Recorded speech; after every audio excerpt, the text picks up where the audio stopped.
हम सभी ने ये बात एक्सेप्ट कर ली है, नेता हैं तो राजनीति तो करेंगे ही। एंड उसी राजनीति में साम दाम दंड भेद सब चलता है। बीजेपी सरकार ने लोकसभा चुनाव से ठीक पहले नागरिकता संशोधन कानून लागू कर दिया है। नैतिक जिम्मेदारी निभाते हुए पहले ही क्लैरिफाई कर रहे हैं, किसी भी मुस्लिम की नागरिकता नहीं छिनेगी, बिल्कुल भी नहीं छिनेगी। लेकिन हिंदू मुस्लिम का खेल तो होगा। कौन करने वाला है आप भी जानते हैं, हम भी जानते हैं।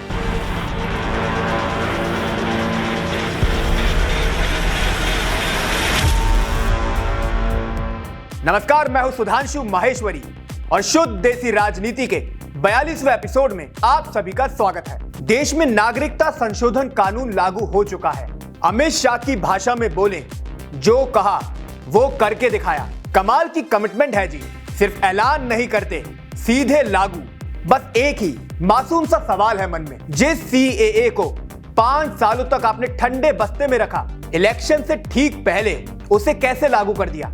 अच्छा छोड़िए, ये बता दीजिए, क्या नागरिकता कानून लाकर आप हिंदुओं का ध्रुवीकरण करना चाहते हैं? ये पॉलिटिकल पंडित क्या शब्द बोलते हैं? पोलराइजेशन।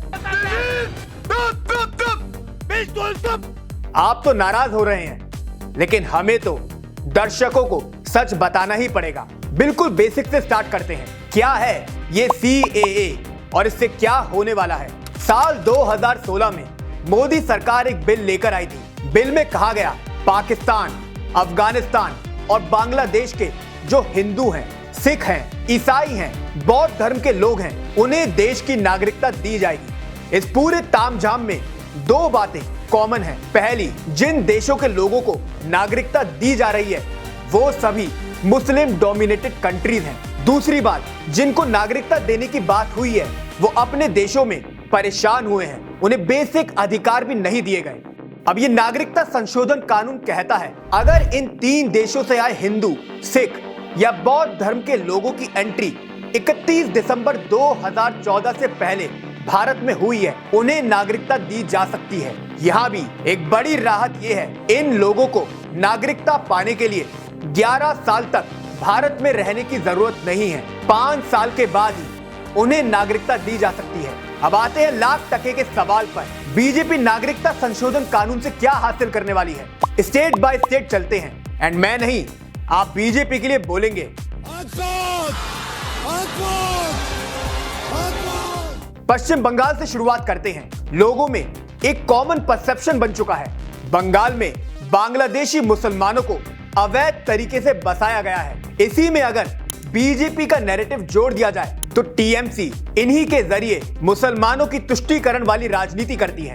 लेकिन पूरी बात हम आपको बताते हैं। बंगाल में एक मतुआ समुदाय है, इन्हें आप दलित हिंदू भी कह सकते हैं। ये सभी बांग्लादेश से बंगाल आए हैं, कई सालों से यहाँ पर रह रहे हैं, लेकिन ममता दीदी ने इन्हें ज्यादा अधिकार नहीं दिए। अब बीजेपी को यहीं पर दिख रही है सियासी अपॉर्चुनिटी।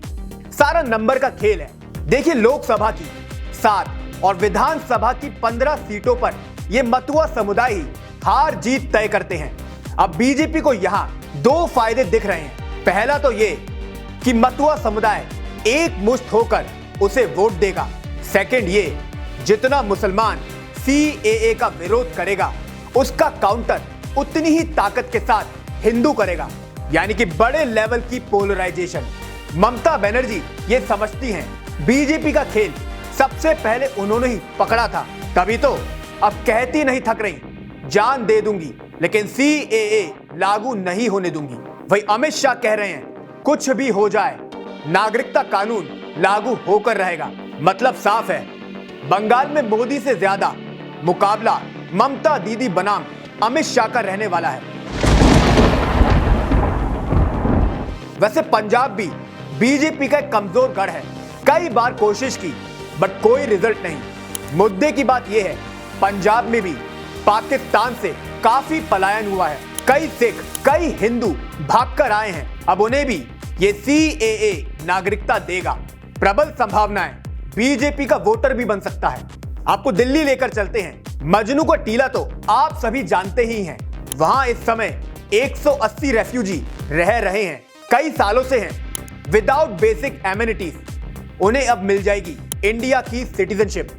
सेम सीन राजस्थान और यूपी में भी है। राजस्थान में नॉन मुस्लिम रेफ्यूजीज का नंबर है 17,574। यूपी में यह आंकड़ा बैठता है 42,000। अब एक ईमानदार असेसमेंट कहता है यह छोटा नंबर क्या ही फर्क डाल देगा, बीजेपी ऐसे ही हवाबाजी कर रही है। बट हमारा पॉलिटिकल असेसमेंट कहता है माना यह नंबर छोटा है, लेकिन इससे इंपैक्ट एक लार्जर ऑडियंस पे पड़ने वाला है।